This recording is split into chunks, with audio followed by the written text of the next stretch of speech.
If you've recently started self-improvement, there's a good chance that you'll fall into a very common trap. You may have fallen for the lie of so-called good dopamine, but today, we're going to discuss a topic that may surprise you: why music will ruin self-improvement journey. Music is a powerful force in our lives. It has the ability to influence our emotions, thoughts, and behaviors. For many of us, music is an essential part of our daily routines. But have you ever considered that this very music might be holding you back from achieving your self-improvement goals? The reason behind this is the effect that music has on your dopamine. You may have been told that music gives us a sort of good dopamine, but in reality there is no such thing as good dopamine or a bad dopamine. There is one chemical called dopamine, and when you constantly stimulate yourself with things like music, that dopamine will spike. Now, when we don't listen to music, your brain is going to want to have that dopamine again. It will tempt you to listen to music, and over time, you won't be able to stop listening to it without getting bored. You may be thinking, so what if I listen to music for a few hours a day? It doesn't affect anything. But in reality, it does.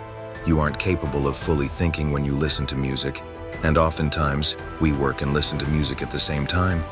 But this is preventing us from fully focusing on the task at hand and allowing your mind to wander, and therefore, making you less efficient at doing your work. And the end result will always be worse because you were doing it mindlessly. So we know that music will destroy your dopamine just like the other bad habits that we've already cut out. So why not cut out this bad habit? The messages in music almost always promoted degeneracy. Oftentimes it has subliminal messages to try and get you to ruin your life with drugs. While listening to music, you won't be able to focus on what you're supposed to be doing, and it will decrease your productivity significantly.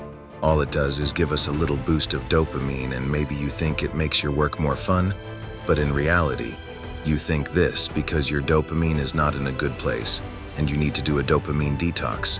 Once your dopamine at a good level, your work will be fun enough for you and you won't need any other stimulation.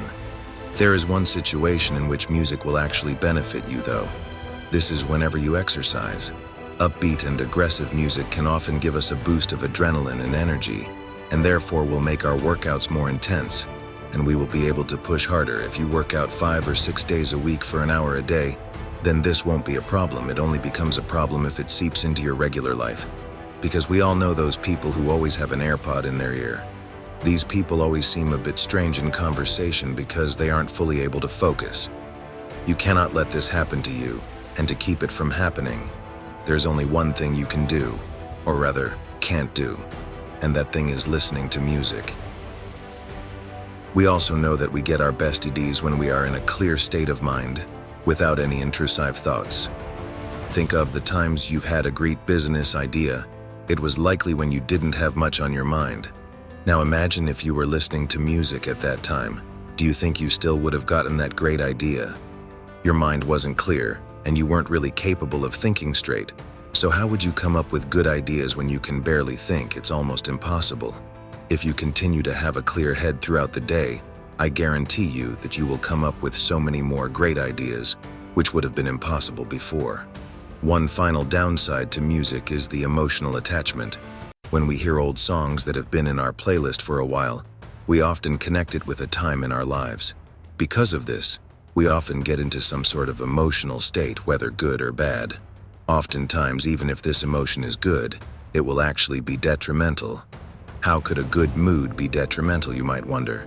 Because now, if we're in this good mood and thinking about the past, that's all we're going to think about for a while. The past, being stuck in the past, is one of the worst things you can do, as well as fantasizing about the future, rather than living in the present. This is extremely important, so let me repeat it. Being stuck in the past is one of the worst things you can do, as well as fantasizing about the future, rather than living in the present. Living in the moment allows us to be the best version of yourself, because we are present and aware. If you enjoyed this video, make sure to like and subscribe, and share it with a friend who's addicted to music.